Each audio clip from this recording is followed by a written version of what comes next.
Good morning, peepers. It's me again, Margaret. How y'all doing? Oh, I have been sitting out here on this porch since like 5 o'clock this morning, off and on, getting coffee. And I was talking with the Almighty. And he said, Tisha, go get your phone.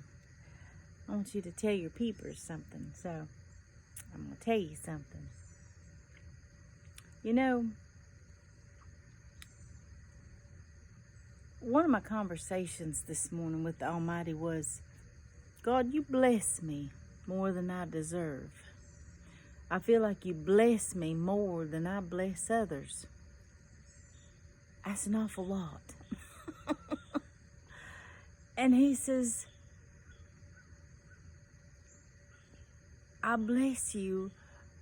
He blesses me according to how I bless him.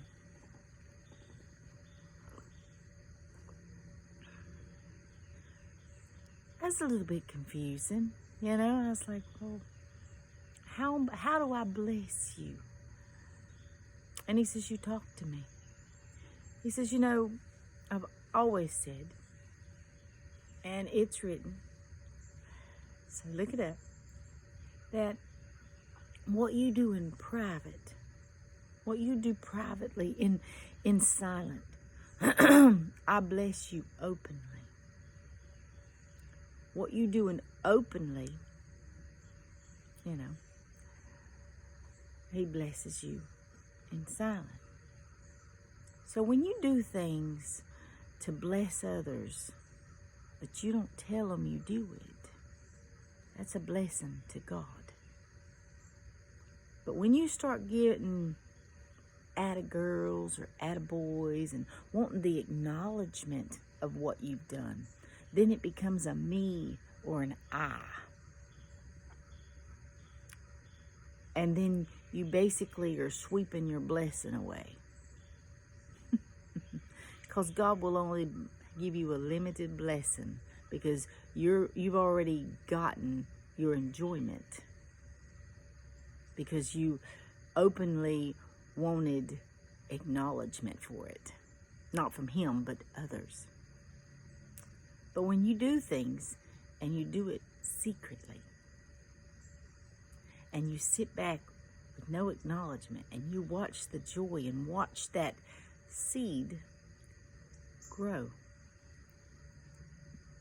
you get enjoyment in your heart and in your mind. And when that happens, God gets enjoyment. And in return, he will bless you openly.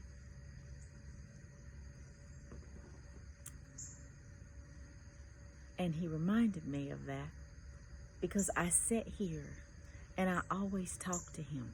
You know, that in itself is a blessing to God. When you're talking to God one-on-one and nobody else is around and you start praying for other people, you start thanking him for all the things that you do and all the things that he's given you. Not asking him for nothing for yourself, but asking him for others. You're blessing him. And in blessing him, you get blessed openly.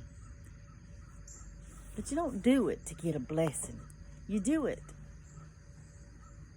to glorify God, to show God's wonderful work. Mike Brown's coming home. The dogs are moving around. So God wanted me to let you know that this morning. You know, when you sit and talk with him, you are a blessing to him. And when you do things for people and you don't ask for nothing in return and you don't let them know that you did it, that's even more of a blessing. So, y'all remember that. But anyway, it was something simple that God wanted y'all to know this morning. So remember, God will bless you openly in abundance if you bless others in secret and silent. And you sit and you talk with God in secret and in silent. Well, you know, you can talk openly to him because you're by yourself. but bless others in your talk. Ask for forgiveness for them. Ask for blessings for them, not for yourself. It's who you are when you're alone that God will judge you on. And it's who you are when you're out in that world that God judges you on. So be a good person in both areas and give all the glory to God and never take it for yourself. But anyway, I love y'all, and I hope that helps somebody out there, because God wanted me to let everybody know. Talk to God, and the more you talk to God, the more you bless other people, the more you will be blessed. I love y'all. Y'all be good, behave, and remember, He's waiting.